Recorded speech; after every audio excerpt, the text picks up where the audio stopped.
Bismillah, walhamdulillah, wassalatu wassalamu ala rasulillah wa ala alihi wa ashabihi wa man walah amma ba'd. Insya Allah akan kita lanjutkan bahasan kita dari ensiklopedia larangan dalam syariat, ya, perbuatan-perbuatan haram, yaitu berkaitan dengan menunda-nunda atau tidak membayar hutang. Menunda-nunda atau tidak membayar hutang.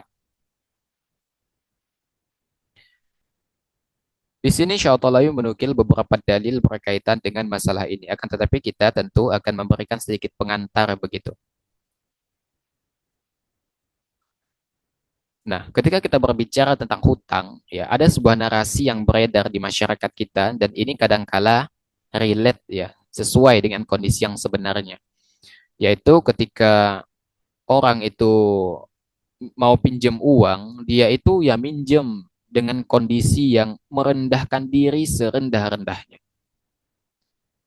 Tapi ketika hutang itu ditagih, maka dia meninggikan diri, ya, meninggikan emosinya setinggi-tingginya.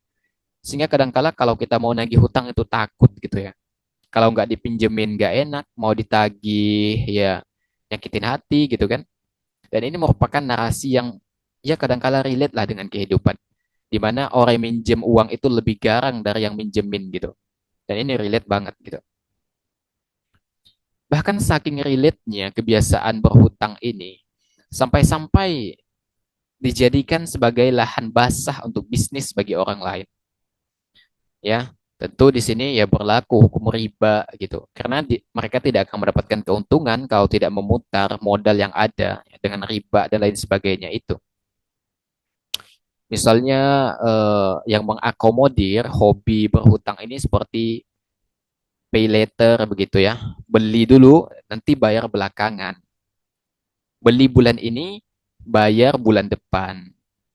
Ini kan berangkat dari hobi berhutang sehingga dijadikan lahan basah untuk dijadikan bisnis bagi ya orang lain begitu ya. Hobi berhutang ya dijadikan sebagai lahan bisnis gitu bagi orang lain ya.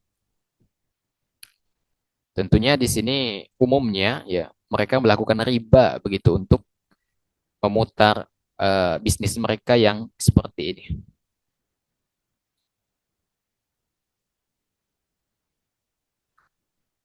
Hadirin sekalian, ketika berbicara tentang konteks hutang, ada orang yang berhutang tujuannya nanti pasti akan dibayar karena dia berhutang ini mau tak mau harus berhutang. Tapi ada orang yang berhutang, memang tujuannya memang nggak mau bayar gitu. Sehingga Anda pernah mendengar itu ada orang yang hobinya ngutang. Setelah ngutang di warung A, pergi ke warung B ngutang. Ya, karena malu tuh mau ke warung A masih ada hutang. Ya pergi ke warung B ngutang. Malu tuh, ya pergi lagi ke warung C ngutang, warung D, dan semua warung dia punya hutang. Semua warung dia punya hutang. Nah, apakah memang ada orang yang seperti ini? Memang ada, ya. Orang yang hobinya ngutang, orang yang hobinya ngutang sana, ngutang sini, ya. Ada. Pada akhirnya apa? Dia kesusahan ketika akan melunasinya. Dia akan kesusahan akan melunasinya. Ya.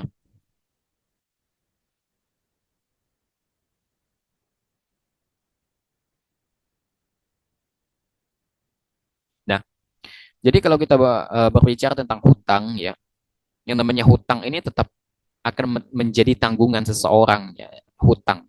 Jika hutang ini tidak diselesaikan di dunia, dia akan menjadi sesuatu masalah nanti di akhirat, ya.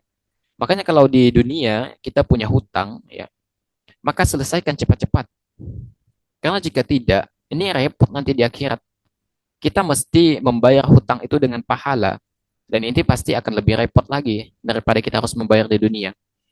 Makanya misalnya ketika ada anggota keluarga kita yang meninggal, itu biasanya dikasih tahu tuh, kalau punya hutang dengan yang meninggal, itu tolong dikasih tahu dengan ahli warisnya, dengan pihak keluarga agar segera dilunasi begitu. Karena ini nanti akan berdampak besar di akhirat seseorang, akan berdampak besar. Bahkan dalam beberapa kondisi, Nabi alaihi salatu wasallam itu enggan untuk menyulatkan orang yang mempunyai hutang. Nanti kita akan nukilkan dalilnya begitu. Dan kita akan nukilkan penjelasan-penjelasannya.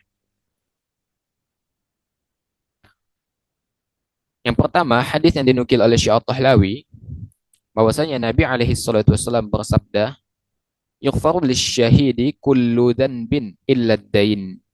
Kata Nabi, seorang syahid itu, orang yang mati syahid, itu akan diampuni segala dosanya kecuali hutang. Ini diriwayatkan oleh Ahmad dan lainnya. Dan hadis ini adalah hadis yang sahih. Jadi dalam hadis ini, ya, meskipun seseorang yang meninggal itu adalah orang yang berperang di jalan Allah Subhanahu wa taala, dosa-dosanya itu akan diampuni oleh Allah kecuali dosa hutang, ya, kecuali dosa hutang. Makanya dosa hutang ini kan berkaitan dengan keridhaan manusia. Dosa hutang itu berkaitan dengan hak manusia, ya. Kalau dosa kita kepada Allah Subhanahu wa taala, ya, itu dikembalikan kepada Allah Subhanahu wa taala dan mungkin saja Allah dengan rahmatnya akan mengampuni kita. Tapi kalau berkaitan dengan masalah hutang, ya ini kan berkaitan dengan hak manusia. Yang ngutangin itu belum tentu ridho, ya. Apalagi kalau jumlahnya banyak begitu, belum tentu ridho, ya. Makanya kalau masalah hutang ini kita jangan sampailah, ya, bermudah-mudahan kalau punya hutang dan kita sudah mampu bayar, bayar segera, ya. Dan jangan sampai kita membuka pintu pintu kerusakan dari hutang. Kenapa demikian? Karena ada sebagian orang yang minjem ke rentenir, membiasakan diri minjam ke rentenir, akhirnya merepotkan diri sendiri untuk memenuhi gaya hidup. Ya, kan kemarin Ana ada baca berita juga bahwasanya kekinian itu banyak sekali yang berhutang dan rupanya laporannya itu hutang itu dia beli sesuatu sebenarnya barangnya nggak penting-penting banget gitu loh. Barang yang dibeli itu nggak penting-penting banget. Ini menunjukkan bahwasanya hobi berhutang itu pasti akan merepotkan. Belum lagi bunganya, riba berarti kan. Nah, ini beda lagi, ya, masalah yang akan muncul, ya. Jadi kata Nabi alaihi salatu wasallam, meskipun dia seorang syahid, orang yang mati di jalan Allah Subhanahu wa taala, wafat di jalan Allah, tapi kalau dia ninggalin hutang, dosa hutang nih nggak diampuni. Dosa hutang nggak diampuni. Kecuali mungkin yang ngutangin itu ikhlas itu, ya. Tapi kita kan tidak tahu. Tapi kita tidak tahu orang yang ngutangin itu ikhlas atau tidak. Ya. Kemudian dalam hadis lain yang dinukil oleh beliau, ya, bahwasanya Nabi alaihi salatu wasallam bersabda, "Subhanallah, madza anzalallahu min at-tashdidi fid dain, walladzi nafsi biyadihi law anna rajulan qutila fi sabilillah, thumma uhyiya, thumma qutila, thumma uhyiya, thumma qutila wa alaihi dainun ma dakhala al-jannata hatta yuqda anhu dainuh." Kata Nabi alaihi salatu wasallam, Maha suci Allah. Ancaman keras apakah yang Allah turunkan tentang hutang? Kata Nabi, demi zat yang jiwaku berada di tangannya. Maksudnya demi Allah. Seandainya seseorang itu terbunuh di jalan Allah, kemudian dihidupkan kembali. Kemudian terbunuh, lalu dihidupkan lagi. Kemudian terbunuh, sedangkan ia memiliki tanggungan hutang, maka dia tidak akan masuk surga hingga hutangnya dilunasi. Ini diriwayatkan oleh An-Nasa'i.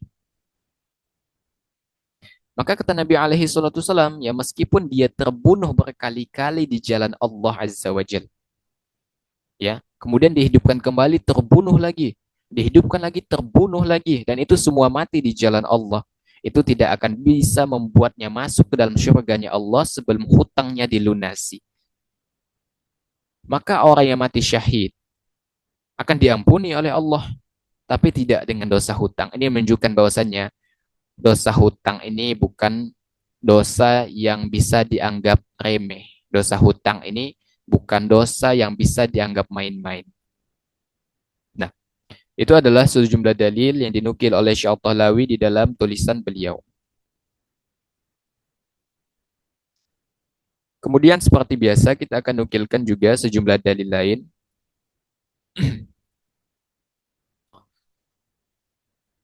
Dari Thauban bahwasanya Nabi alaihi salatu wasallam bersabda, "Man faraqa ruhul jasada wa huwa bari'un min thalathin dakhala al-jannata minal kibri wal ghulul wad dain." Barang siapa yang ruhnya terpisah dari jasadnya, dia terbebas dari tiga hal. Sombong, ya, ghulul, dan hutang, maka dia akan masuk surga. Ini diriwayatkan oleh Ibnu Majah, dan Syalbani mengatakan bahwasanya hadis ini sahih. Jadi kata Nabi alaihi salatu wasallam, kalau seseorang itu meninggal dunia dan ruhnya itu terpisah dari tiga hal, sombong, ghulul, dan hutang, maka dia akan masuk surga. Kita fokus pada pokok bahasan kita, yaitu berkaitan dengan hutang ini. Jadi kalau seseorang itu meninggal dan masih melekat pada punggungnya hutang, maka hutang itu bisa menjadi penghalang dia masuk ke dalam surganya Allah Subhanahu wa taala. Karena dia mesti selesaikan dulu urusannya nanti di akhirat. Jika hutang itu belum dilunasi di dunia, dia mesti selesaikan dulu, ya. Dan tadi di awal Ana sudah jelaskan bahwasanya hendaknya kita selesaikan urusan utang ini di dunia. Karena jika tidak, ini mesti nanti diselesaikan di akhirat. Dan kalau sudah di akhirat urusannya, kita tidak bisa mengandalkan dinar, dirham lagi, tidak. Kita sudah main pahala. Kita punya hutang, kita bayarkan pahala kita. Pahala kita habis, kita ambil dosa orang, ditimpakan ke kita. Ya, ini sebagaimana hadis dari Ibnu Umar bahwasanya Rasul Shallallahu Alaihi Wasallam bersabda, ya, man mata wa alaihi dinarun aw dirhamun qudhiya min hasanatihi laisa thamma dinarun wala dirhamun. Barang siapa yang mati dalam keadaan masih memiliki hutang 1 dinar atau 1 dirham, maka hutang tersebut akan dilunasi dengan kebaikannya pada hari kiamat nanti.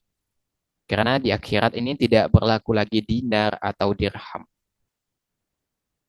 Ini diriwayatkan oleh Ibnu Majah. Jadi kalau misalnya ada orang yang berhutang dan dia tidak melunasi hutangnya di dunia, maka itu akan menjadi bebannya nanti di akhirat. Sedangkan yang memberikan hutang, yaitu kalau dari pihak yang punya hutang tidak melunasi hutangnya, maka itu menjadi apa? Itu akan menjadi tabungannya nanti di akhirat. Akan menjadi tabungannya.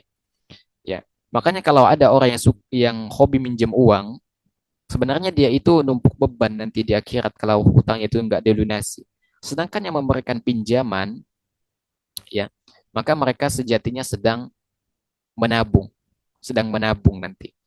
Karena kalau tidak dilunasi di dunia, harus dilunasi nanti di akhirat. Ini harus, ya, ini harus karena berkaitan dengan hak manusia.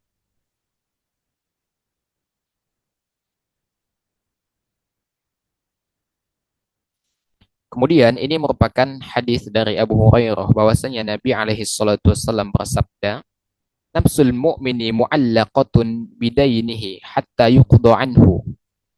Jiwa seorang mukmin itu masih bergantung dengan hutangnya hingga ia melunasinya. Ini diriwayatkan oleh At-Tirmidzi dan Syekh Albani mengatakan bahwasanya hadis ini sahih. Apa yang dimaksud dengan jiwanya masih bergantung? Ya, dijelaskan oleh Al-Imam Al-Iraqi, ya, kata beliau adalah urusannya masih menggantung. Tidak ada hukuman baginya. Itu tidak bisa ditentukan apakah dia selamat atau binasa sampai hutangnya itu lunas atau tidak. Ya. Jadi jika seorang mukmin itu ya tidak melunasi hutangnya, maka jiwanya akan bergantung. Ya, dia akan terkatung-katung karena berkaitan dengan hutang itu. Hadirin dimulakan oleh Allah Subhanahu wa taala, ya. Dan mesti kita ketahui, ya, bahwasanya orang yang hobi berhutang dan memang niatnya memang tidak mau melunasi, maka dia dihukumi sebagai pencuri. Ada orang yang berhutang dan dia memang tidak berniat melunasinya, maka dia dihukumi sebagai pencuri. Ya, maksud dihukumi sebagai pencuri ini dosanya sama dengan mencuri. Ya, bukan berarti ada orang yang berhutang dengan jumlah kadar yang mencapai jumlah di mana seseorang itu diperintahkan untuk dipotong tangannya, lalu dipotong tangannya, tidak. Maksudnya dosa orang yang berhutang dan gak mau bayar itu setara dengan dosa mencuri. Ya, ini sebagaimana hadis dari Suhaib Al-Khair bahwasanya Nabi alaihi salatu wasallam bersabda, ayyuma rajulin yadayyanu dainan wa huwa mujmi'un an la yuwaffiyahu iyyahu laqiyallaha sariqa. Kata Nabi alaihi salatu wassalam, siapa saja yang berhutang lalu berniat tidak mau melunasinya, maka dia akan bertemu Allah Subhanahu wa taala dalam keadaan sebagai statusnya sebagai pencuri. Ini diriwayatkan oleh Ibnu Majah dan Syalbani mengatakan hadis ini hasan sahih. Ya. Jadi hati-hati kalau ada orang yang berhutang tapi niatnya dari awal nggak mau melunasin, ditagih, diam, disapa, diam, dikasih peringatan, diam, karena memang nggak mau bayar. Maka kata Nabi alaihi salatu wasallam, nanti dia akan bertemu kepada Allah dalam statusnya sebagai pencuri. Berkata Imam Al-Munawi rahimahullah, orang seperti ini akan dikumpulkan bersama golongan pencuri dan akan diberi balasan sebagaimana mereka. Ya. Jadi nanti pada hari kiamat, orang yang tidak melunasi hutang, nanti mereka akan dikumpulkan bersama dengan pencuri. Ya, dan akan diberi balasan kata Imam Al-Munawi sebagaimana balasan bagi pencuri. Ya. Dan demikian bukan berarti orang yang punya hutang, misalnya punya hutang 100 juta, ya, potong tangannya, dia statusnya sebagai pencuri, enggak. Maksudnya statusnya itu dosanya sama, ya, bukan kadar perbuatannya, dosanya yang sama. Kemudian Ibnu Majah juga membawakan riwayat lain ya, dari Abu Hurairah bahwasanya Nabi Shallallahu Alaihi Wasallam bersabda, "Man akhadha amwalan nasi yuridu itlafaha atlafahullah." Barang siapa yang mengambil harta manusia dengan niat ingin menghancurkannya, maka Allah juga akan menghancurkan dirinya. Ini diriwayatkan oleh Al-Bukhari dan Ibnu Majah. Ya, di antara maksud hadis ini adalah orang yang berhutang begitu, ya. Orang yang mengambil harta manusia dengan jalan berhutang. Dia ngutang hobinya, ya. Dan dia tidak ingin mengembalikan uang tersebut. Berarti sama juga dia berniat menghancurkan harta orang lain. Dia pinjam tapi nggak mau balikin. Sama statusnya menghancurkan harta orang lain. Maka kata Allah, Allah pun akan menghancurkannya. Ya, maka hendaknya kita ya berlindunglah ya, dari yang namanya berhutang ini. Karena hutang ini besar sekali ancamannya. Ya. Bahkan di zaman Nabi alaihi salatu wassalam, ya Nabi alaihi salatu wassalam itu enggan untuk mensolati orang yang punya hutang. Ya, Nabi alaihi salatu wassalam itu enggan mensolati orang yang punya hutang. Sebagaimana Nabi SAW juga enggan untuk mensolati orang yang mati karena bunuh diri. Ya, mati karena bunuh diri. Nah, maksud dari keengganan Nabi alaihi salatu wassalam yaitu menunjukkan untuk memberikan pelajaran agar jangan sampai kita melakukan perbuatan hal tersebut. Jangan sampai kita mati sedangkan kita masih menanggung beban hutang. Jangan sampai kita mati berangkat dari bunuh diri. Ya jangan sampai kita melakukan perbuatan tersebut. Oleh karena itu para ulama menjelaskan ya, jika ada orang yang mati sedangkan dia masih menanggung hutang atau matinya memang karena bunuh diri, kan Nabi SAW tidak sholatin tuh. Maka sebagian ulama menarik kesimpulan, ya ini merupakan anjuran bagi tokoh masyarakat untuk tidak mensolati jenazah tersebut. Kalau orang lain, ya dipersilahkan. Tapi kalau tokoh masyarakat itu dianjurkan untuk tidak mensolati mereka sebagai pelajaran bagi mereka agar mereka tidak melakukan perbuatan yang serupa. Jadi dianjurkan begitu. Dari Salamah bin Al-Aqwa radhiyallahu anhu, beliau mengatakan, kami duduk di sisi Rasul Shallallahu Alaihi Wasallam. Lalu didatangkan satu jenazah. Lalu beliau alaihi salatu wasallam bertanya, apakah dia memiliki hutang? Lalu para sahabat menjawab tidak ada. Lalu beliau mengatakan, apakah dia meninggalkan sesuatu? Lalu para sahabat menjawab tidak. Lalu Nabi alaihi salatu wasallam mensolati jenazah tersebut. Kemudian didatangkan jenazah lainnya. Lalu para sahabat berkata, wahai Rasulullah, salatkanlah dia. Lalu beliau sallallahu alaihi wasallam bertanya, apakah dia memiliki hutang? Lalu para sahabat menjawab, iya. Lalu beliau mengatakan, apakah dia meninggalkan sesuatu? Lalu para sahabat mengatakan, ada sebanyak 3 dinar. Lalu Nabi SAW mensolati jenazah tersebut. Kenapa? Jenazah ini masih meninggalkan hutang, masih meninggalkan harta, yang bisa dibayarkan nanti untuk menutupi hutang itu. Nabi SAW kemudian sholatkan. Kemudian didatangkan lagi jenazah ketiga di hadapan Nabi alaihi salatu wassalam. Lalu Nabi SAW mengatakan, sholatkanlah dia. Beliau bertanya, apakah dia meninggalkan sesuatu? Para sahabat mengatakan tidak ada. Lalu Nabi SAW bertanya, apakah dia memiliki hutang? Lalu mereka menjawab, ada 3 dinar. Lalu beliau mengatakan, sholatkanlah sahabat kalian ini. Ya, Nabi SAW menolak, kalian aja yang sholatin. Ya. Saya nggak mau nyolatin dia karena dia punya hutang. Kalian aja yang sholatin, kata Nabi. Ya, lalu berkata Abu Qatadah, ya, wahai Rasulullah, sholatkanlah dia, biar aku saja yang menanggung hutangnya. Kemudian beliau pun menyolatinya. Ini diriwayatkan oleh Al-Bukhari. Ya, hadirin sekalian, jadi ini pelajaran untuk kita ya, termasuk ancaman ya dan arahan contoh dari Nabi alaihi salatu wasallam bagi pemuka masyarakat ya, bagi pemimpin agar menahan dirinya untuk menyolati orang yang punya hutang kecuali hutangnya dilunasi. Sebagai pelajaran bagi orang lain untuk tidak melakukan perbuatan yang serupa, hobi berhutang dan lain sebagainya, akhirnya kesulitan untuk melunasi hutang tersebut. Ya, jadi ini anjuran bagi tokoh masyarakat untuk tidak mensolati ya, jenazah yang meninggalkan hutang. Dan Nabi SAW tetap memerintahkan para sahabatnya, kalian solatin aja gitu, nggak apa-apa. Sedangkan saya nggak mau nyolatinnya. Setelah dilunasi hutangnya, ada yang menanggung hutangnya, baru Nabi SAW mau menyolatkannya.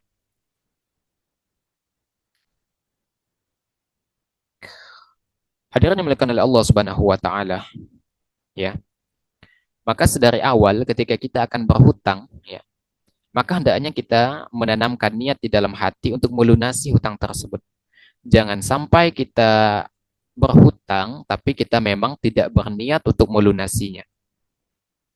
Karena ada sebuah hadis ya dari Abdullah bin Ja'far bahwasanya Nabi Shallallahu alaihi wasallam bersabda, "Inna Allah ma'adda ini hatta yaqdi yadainahu malam yakun fima yakrahullah." Kata Nabi, Allah akan bersama atau memberikan pertolongan pada orang yang berhutang yang memang sedari awal berniat ingin melunasi hutangnya sampai ia melunasi hutang tersebut. Selama hutang tersebut bukanlah sesuatu yang dilarang oleh Allah. Ini diriwayatkan oleh Ibnu Majah. Syekh Al-Bani mengatakan bahwasanya hadis ini sahih. Ya. Jadi kata Nabi alaihi salatu wasallam, Allah ini akan memberikan pertolongan kepada orang yang berhutang. Yang memang di awal dia memang berniat melunasi hutangnya. Maka Allah bantu orang tersebut melunasi hutangnya. Allah akan bantu. Selama hutang itu bukan sesuatu yang dilarang oleh Allah. Ya. Karena ada orang yang berhutang ke rentenir, ada orang yang berhutang ke bank. Ini kan riba, tidak boleh. Ya, selama itu bukan perkara haram dan dia berhutang memang berniat ingin melunasinya, ya, maka Allah akan bantu dia melunasi hutangnya tersebut sampai selesai. Tapi kalau dalam konteks yang haram, minjam ke bank, minjam ke rentenir, ada bunganya, maka itu enggak boleh. Ya, maka kebalikannya, ya kalau dari awal memang nggak mau melunasin, beli ini, beli itu, besok saya bayar ya, rupanya nggak dibayar-bayar. Karena memang niatnya memang nggak mau bayar hutang. Maka Allah juga tidak akan permudah dia melunasi hutangnya, karena memang sedari awal dia memang tidak berniat untuk melunasi hutangnya. Oleh karena itu hadirin sekalian, ya sebaik-baik orang adalah orang yang baik dalam membayar hutang. Ya, makanya kalau kita mampu, kita punya hutang dan kita sudah mampu untuk membayar hutang itu, maka bayar. Maka bayar ya. Karena kalau kita berbicara tentang hutang, hutang ini penghancur hubungan yang paling besar. Hutang ini harta adalah penghancur hubungan yang paling besar. Betapa banyak ya sanak saudara tidak bertegur sapa berangkat dari hutang. Betapa banyak orang yang dulu hubungannya baik, kemudian renggang, terjadi perselisihan berangkat dari hutang. Hutang, hutang, hutang. Ya, hutang. Ya. Makanya, ya, yang minjem itu kadangkala mau minjem uang seperti kucing tuh ya. Kucing kan menggemaskan begitu ya. Tapi ketika mau ditagih, galaknya luar biasa seperti singa ya. Ya. Oleh karena itu kata Nabi alaihi salatu wassalam apa? Inna khiyarakum ahsanukum qada'a. Sebaik-baik orang itu adalah orang yang paling baik di dalam melunasi hutangnya. Oleh karena itu, kalau kita berhutang ya sah-sah saja, nggak ada masalah. Selama sedari awal kita sudah berniat melunasinya, kemudian hutang itu bukan dalam perkara yang haram, ya maka boleh-boleh saja, nggak ada masalah. Ya, namun demikian selayaknya seorang Muslim itu tidak membiasakan diri namanya berhutang, karena kalau sudah berhutang berarti membuka peluang ya untuk memikul beban yang mungkin nanti akan menjadi bebannya nanti pada hari kiamat berangkat dari ketidakmampuannya di dalam melunasi hutang tersebut. Taib wallahu alam bisawab, yang benar datangnya dari Allah Subhanahu wa taala, yang keliru datangnya dari anak pribadi. Allah dan Rasulnya tentu terlepas dari kekeliruan itu ya. Wallahu alam bisawab.